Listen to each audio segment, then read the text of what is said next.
दोस्तों सीरियल परिणीति में संजू ने ले लिया है फैसला और अपना फैसला उसने सुना दिया है सभी लोगों को। उसने सबसे पहले तो नीति बोलती है संजू को कि हमें कुछ अच्छी चीज़ पाने के लिए कुछ चीज़ें छोड़नी पड़ती है, लेकिन अब हम दोनों की शादी करने की बारी है। हमें अगर एक दूसरे से शादी करनी है तो हमें कुछ चीज़ें छोड़नी पड़ेगी। और संजू बोलता है कि मैंने भी फैसला ले लिया है कि मैं कुछ चीज़ें छोड़ दूंगा और अब मैं इस ये शादी बिल्कुल नहीं करूंगा। मैं बैकआउट करता हूँ ये शादी करने से। अब देखना बाकी होगा कि नीति क्या करेगी, क्योंकि अब नीति के गुस्से का कोई हाल नहीं होगा। नीति अपने पागलपन में आकर कुछ भी कर सकती है, क्योंकि अब नीति पहुंचेगी जड़ तक कि ये सब हुआ है तो किस वजह से हुआ है। क्योंकि ये तो हम सबको पता है कि नीति संजू को पाने के लिए कुछ भी कर सकती है, कुछ भी। ड्रामा जहाँ पर हमारा जो संजू है उसने दोबारा खेल दिया है नीति के साथ नया खेल, और उसे बोला कि अब तो नीति भी वापस आ गई है और अब ये शादी होने से कोई नहीं रोक सकता। अब मैं और नीति एक दूसरे से शादी करने वाले हैं। वहीं पर वो नीति के क्लोज जाता है और परी को जलाने की कोशिश करता है।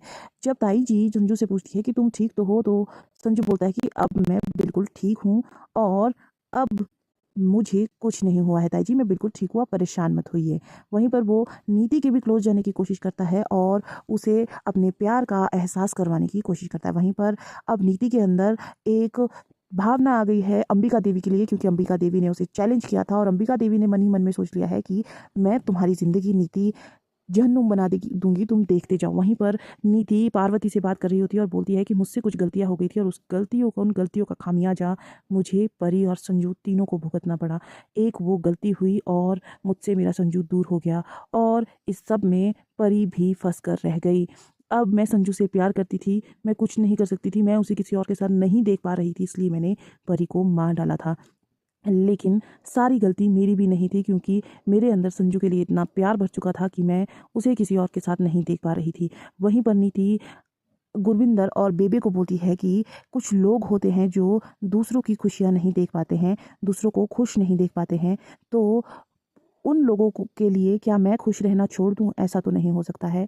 अब आप लोगों को मेरा एक काम करना होगा और आप मुझे बताइए कि क्या आप मेरा वो काम करेंगी। गुरविंदर और बेबी बोलती है कि बताओ, हम तुम्हारा काम जरूर करेंगे, हमें क्या करना है।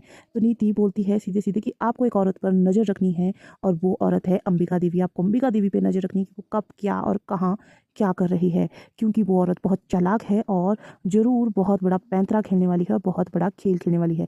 जो भी मेरे साथ मेरी ज़िंदगी में हो रहा है उसके पीछे किसी और का नहीं, अंबिका देवी का हाथ है। लेकिन नीति को अभी ये एहसास नहीं हुआ है कि पार्वती ये सब कुछ करवा रही है। लेकिन देखना बहुत दिलचस्प होगा जब आमने सामने नीति और पार्वती एक दूसरे पर वार करेंगी। आज के लिए इतना ही, आगे की अपडेट्स